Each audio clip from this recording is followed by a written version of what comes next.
Hello, this is Rugby Nation. I'm Nick McArdle. Christy Doran is with us from Rugby.com.au, and Liam Wright is here this week, Queensland captain. And you'd have to think that he might just get a crack at the All Blacks this weekend. Liam, welcome to Rugby Nation. Thanks, guys. Thanks for having me. Good of you to make some time for us. Listen, we're going to talk about the weekend coming shortly, but last weekend, you know, there's no sugarcoating it, a record loss to the All Blacks. How's the team come up from that? And I'm thinking not necessarily physically, but mentally. How have you all recovered? Yeah, it was a really tough night for us. You know, we weren't our best, and so we got put to the sword a bit. But you know, the boys are resilient. It's a resilient group. We've still got lots to play for. You know, everyone loves playing at Suncorp. You know, it could shape up as Slippy's 100th as well. So that's another big reason. He's a massive member of this squad, and so there's plenty to play for. And you know, after a night of hurting, we got back on the horse and back in the Hunter Valley and done some hard work. Liam, what's it like to be on the sidelines? Because we spoke to Tate McDermott, Fraser McWright yesterday, and on Monday that is, and the two of them came off the bench halfway through the second half. You had a similar experience last year at Eden Park where you came off the bench as well. So what's it like sitting on the sidelines and kind of watching it unfold and I'm sure you're thinking, I wish I was out there to make a difference. Yeah, for sure. It's, the whole time you're just edging to get on. And, it's easy to spot a lot of things from the sideline and the aerial view. And, I was running the water the other day and you got messages coming in and it often sounds so simple, but, on the field under pressure, that's when it becomes a lot harder to execute, and it's why those guys are there to do the job. And unfortunately, we just missed a few little things in our systems and stuff like that.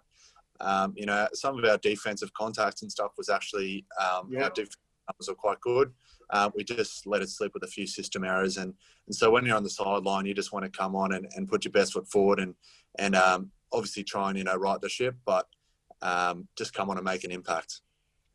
Liam, some of the criticism has been around the intent to, you clearly want to play some exciting footy and there's an intent there to play, exciting rugby, and you have to score points to beat the All Blacks. We all know that. But just that one pass too many, or, the kick in the 22, all that little stuff, is there a difficulty transitioning from perhaps Super Rugby where that's going to come off? It might just work, it'll look spectacular, to the more conservative approach that is sometimes needed for Test Rugby. Is that an area that maybe the younger players in the squad are struggling a little bit with?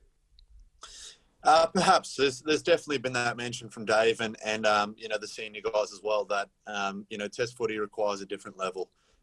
Like you said, passes like that may come off, but in Test Rugby, you just have to be a lot more clinical, and people are going to, and the other teams are going to push you a lot. So you either have to be a lot more accurate, or you've got to just treasure the ball because, the ball's money in Test footy. And as we've said, to put pressure on the All Blacks, you need to score points against them, put scoreboard pressure on them.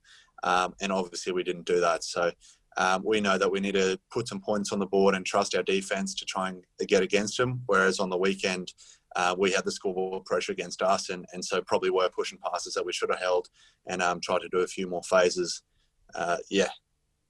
The perfect example of that being actually, in fact, when Noah Alessio scores, it comes off the back of Geordie Bataille taking the contact, taking the tackle, rather than looking for the ball on the inside. Quick recycle, Nick White hits the storming Noah Alessio, who scores. Liam, come Sunday, when you park that for a little bit, how does everyone relax and unwind and try to just get themselves in that mental space on a Sunday night before you come back and hit the ground running on a Monday and a Tuesday?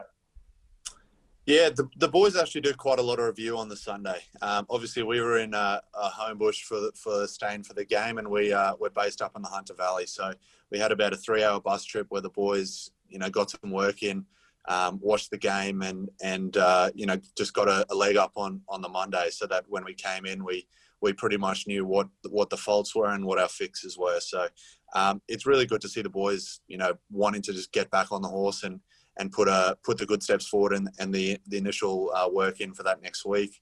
A lot of boys try and get away. It's a long tour. We've been on tour for a long time already, 6 weeks or so. So Some boys have their families here, which is really nice for them, just to be able to spend time with family when in a crazy year, a lot of the time we've been away from them. So otherwise, there's not a whole lot to do in the Hunter Valley apart from the wineries and stuff, which I'm not able to check out at the moment. But just get together as a team, hang out outside of footy and switch off, because that mental refresh is really important.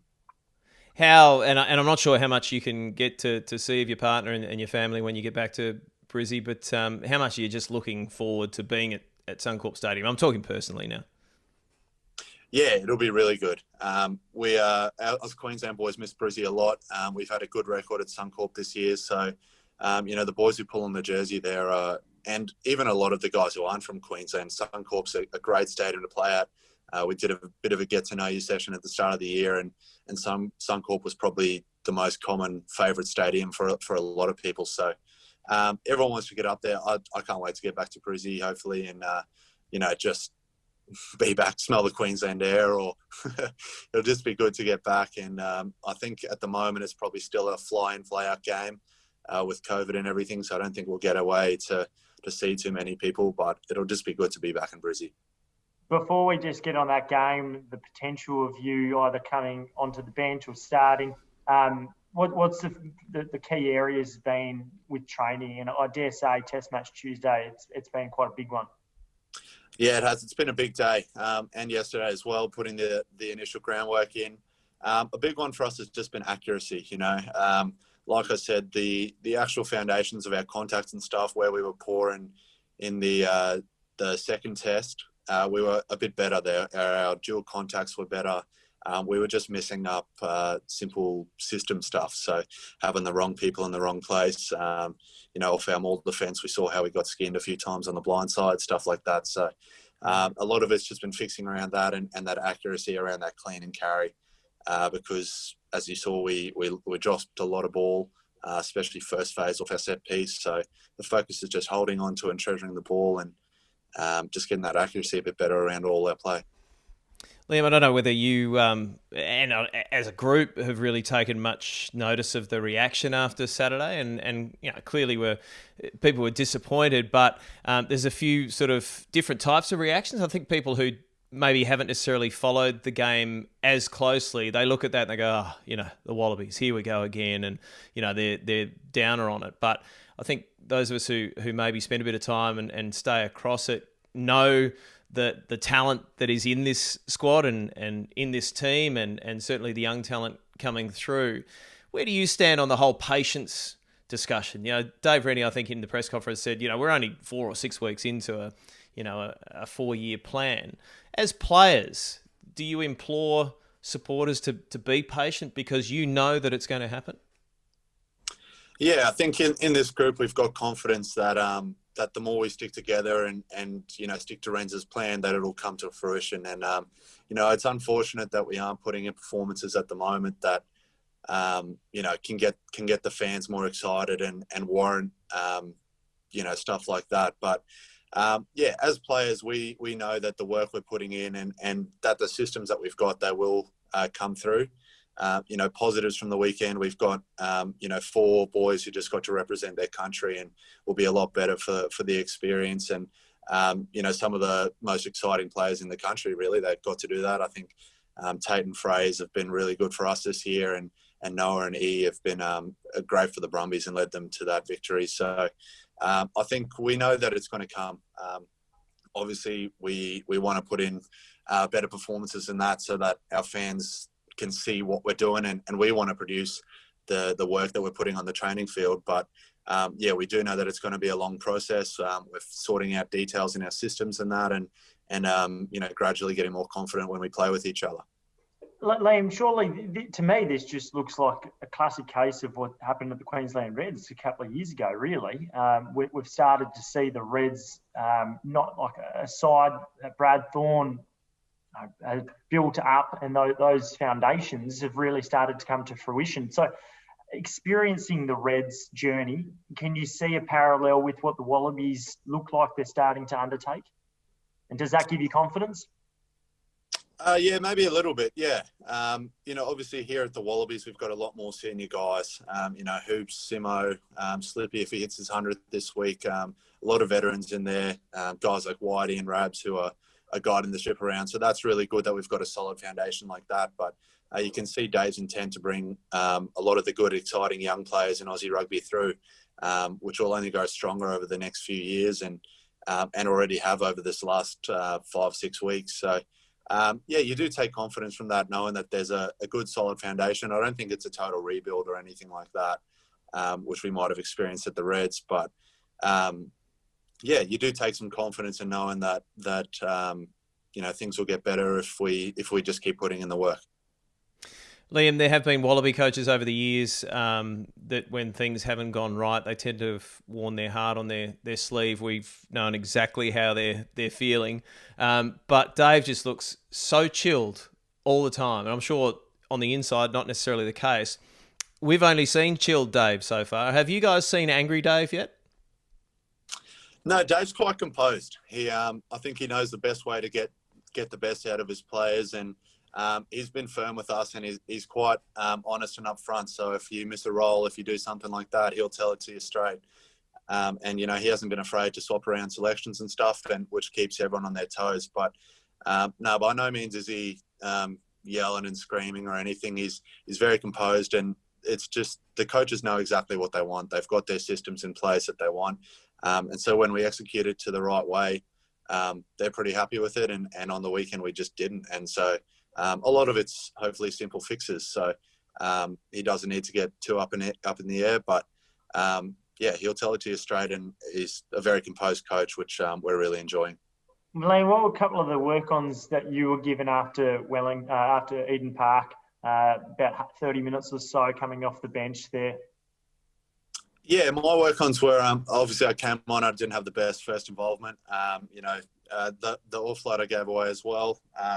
Just getting feedback on that, which we upon reviewing it, the offload decision is probably right. The defender's up.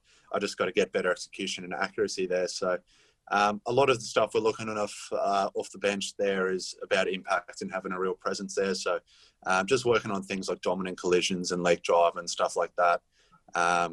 And just keep trying to get on the ball and stuff like that, and just make a real presence when I come on. So, just keep putting foot forward in training and hopefully get another opportunity to do that. A couple of guys who I imagine needed some propping up to an extent, let's call it propping up after the weekend, Filippo Dangunu and Noah.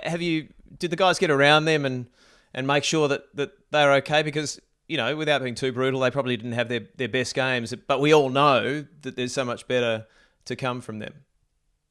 Yeah, exactly. We know what those guys are capable of. And I think the reassuring thing is that they put in the work.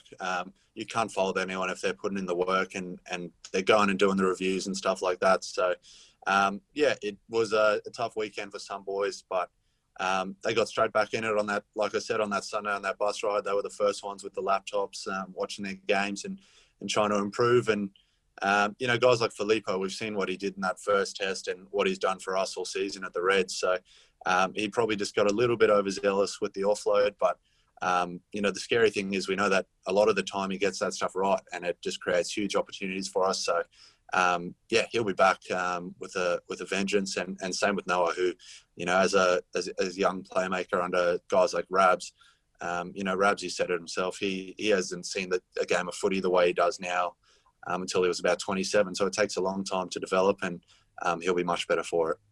Yeah, interesting insight.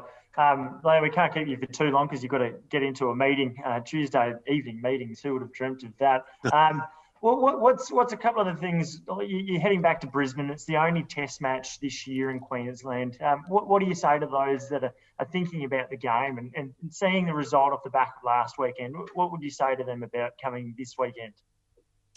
Yeah, I'd love everyone to get down. I think similar to what you said before, while we didn't get the results or haven't got the results just yet, hopefully a lot of people can see us playing with pride and not throwing in the towel.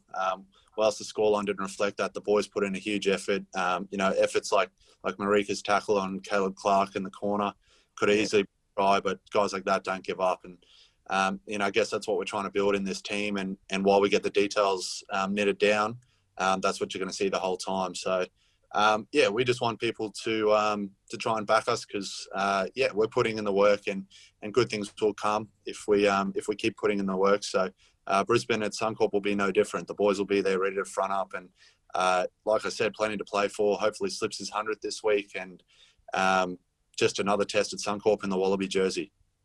Very special if James Slipper does get to play his 100th at Suncorp Stadium. He'll have plenty of support there. Mate, make no mistake, there is, as you well know, a very intelligent and loyal rugby public in Brisbane. They'll be there in numbers, and I reckon there'll be plenty of people watching around Australia as well because there is still plenty of support there for the Wallabies. Liam Wright, thanks very much for joining us on Rugby Nation.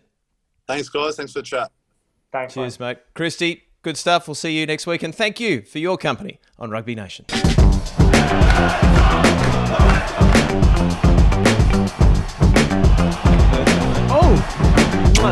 Thank you very much.